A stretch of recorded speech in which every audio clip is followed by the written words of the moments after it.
Yo internet, back with me again Rin, dan kali ini gue punya sesuatu hal yang akan dibahas, yaitu cooling pad atau juga bisa dibilang laptop cooler, laptop cooling gitu ya, apapun yang Anda sebutkan itu benar. Jadi ini dia ya, cukup besar dan memang sangat besar juga, tapi bentuknya nggak seperti ini aja guys ya. Sebentar, saya colok dulu ya kan. Nah, saya colok dulu, ini gimana caranya? Hey, susah sekali menyoloknya. Nah, oke. Nah, Anda bisa lihat sendiri ya.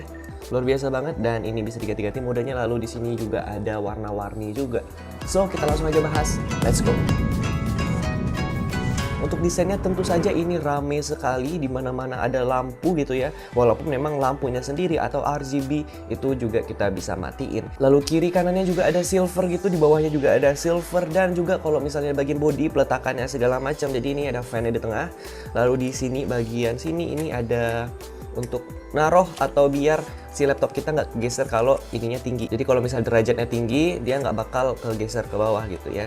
Jadi ada penahannya. Lalu untuk di bagian bawah itu ada control panel, jadi mana kita bisa mengatur kecepatan dan juga pastinya RGB dari cooling pad atau cooling system yang satu ini. Dan kalau lo perhatiin di bagian grillnya ini sebetulnya besi, nanti gue bahas build quality-nya. Ini tuh ada logo gitu, tapi gue nggak yakin ini logo NYK guys. Nah tuh kelihatan shiny-nya di bagian sini.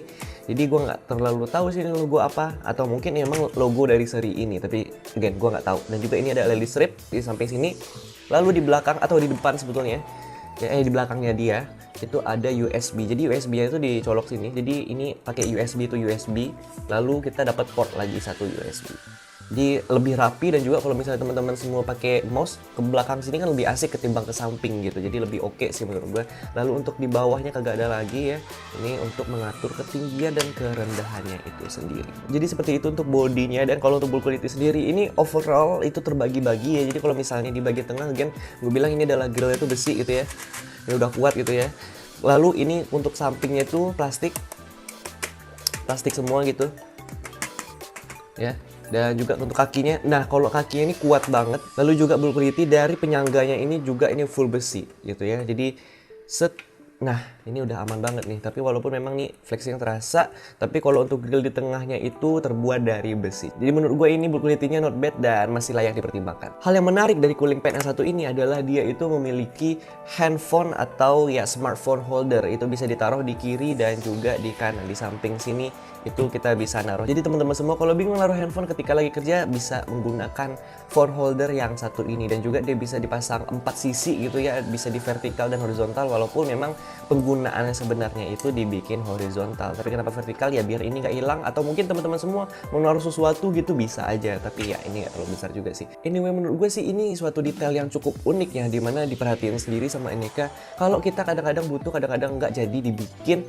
ini bisa copot pasang. Dia itu punya level high adjustment, jadi kita bisa pindah-pindahin atau kita bisa gonta-ganti derajat sesuai yang kita mau. Jadi kalau misalnya teman-teman mau tinggi banget, mau rendah banget, itu udah bisa banget. Kalau gue pribadi, gue ambil nomor 4 sebetulnya. Ini udah cukup banget karena memang gue taruh agak jauh. Dan again, gue tuh kan pakai keyboard eksternal, nggak pakai keyboard dari laptop langsung. Apalagi untuk adjustmentnya di bawah ini menggunakan besi gitu, dan emang terasa lebih oke aja dan terasa lebih solid aja, dan nggak geser-geser kalau udah dipilih nih ya adjustmentnya, level adjustmentnya itu level berapa gitu. Jadi untuk high adjustmentnya nggak ada, bener-bener nggak ada masalah. Kontrol panelnya sendiri dia bisa mengatur fan dan juga RGB-nya. Jadi RGB-nya itu bisa diatur, teman-teman semua bisa lihat ya. Nah ini ada warna merah juga, ini ada warna hijau gitu ya. Kalau misalnya mau warna steel atau mau pengen rainbow atau ya dia jalan-jalan gini. Jadi untuk RGB ini udah banyak banget, gokil banget. Tapi memang kalau yang di bagian fan warna merah ini lampunya kagak bisa dimatiin.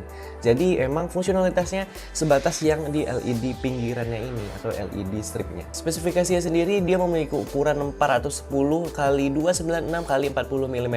Lalu untuk fan size-nya itu ada 100 x 15, dan ini ada 2 pieces. Lalu untuk fan yang di bawahnya ini ada 70 x 70 x 15 mm, itu ada 4 pieces. Lalu dia bisa mengatur fan speednya, dan juga pastinya RGB-nya itu bisa diatur juga melalui panel control yang barusan gua bahas. Untuk performa sendiri ini berhubungan dengan fan yang dimilikinya. Dia memiliki 6 fan, 2 besar, 4 kecil, which is good. Jadi juga pastinya kita bisa mengatur lewat panel controlnya atau control panelnya. Di bagian bawah sini LED panel control gitu ya. Kita bisa mengatur juga dari speed 1 hingga maksimum itu ada 6 level untuk kita bisa mengaturnya. Dan pastinya dalam pengetesan ini laptop gua stres atau gua paksa sampai maksimum, sampai limitnya gitu ya. Selama sekitar 30 menitan atau sekitar 40 menit gua nyobain, dan gua coba di 2 tipe atau 2 situasi. Situasi pertama ya biasa di atas meja dengan surface-nya kayu, ya biasa aja seperti meja kerja ataupun meja belajar. Lalu yang kedua pastinya gua taruh ke sini dengan fan speed yang maksimal. Nah, kalau untuk hasil sendiri gua bakal nunjukin dulu, tapi sebelumnya situasi tambahannya itu sebelum gua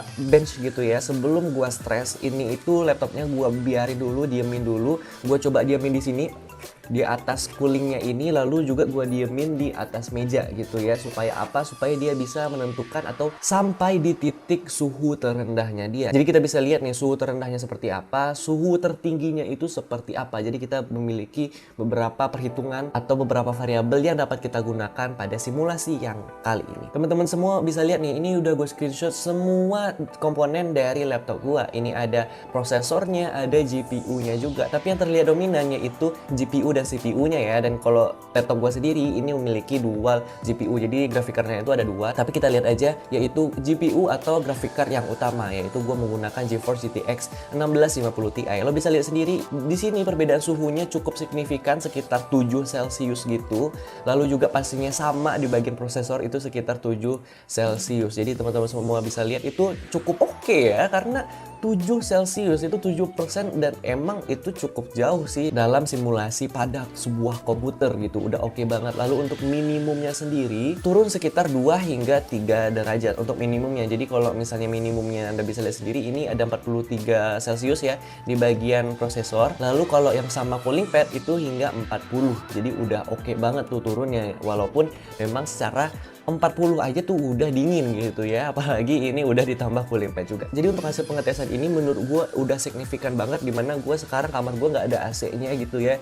Jadi memang purely dibantu sama ini orang gitu ya, ini barang ya. Untuk sekitar 7 derajat turun menurut gue itu udah oke. Ya dia bisa Anda lihat sendiri gitu kan, max-nya aja hingga 98 gitu, hampir 100. Jadi turunnya hingga 7% lebih gitu ya secara perhitungan. Jadi menurut gue sih ini memang secara desain nggak simple ya, emang agak ribet, gaming banget parah gitu ya, RGB di mana-mana. Lalu juga warnanya nggak satu aja, apalagi untuk shape-nya itu bener-bener banyak beloknya gitu ya. Jadi untuk desainnya sendiri ini memang nggak simple. Lalu untuk performance-nya udah dites, memang terlihat gitu ya, berguna, ada efeknya cukup oke, dan juga bisa lebih stabil juga karena ini memang suhunya tuh atau temperaturnya tuh memang agak di bawah gitu, lebih stabil akhirnya, pada akhirnya lebih stabil.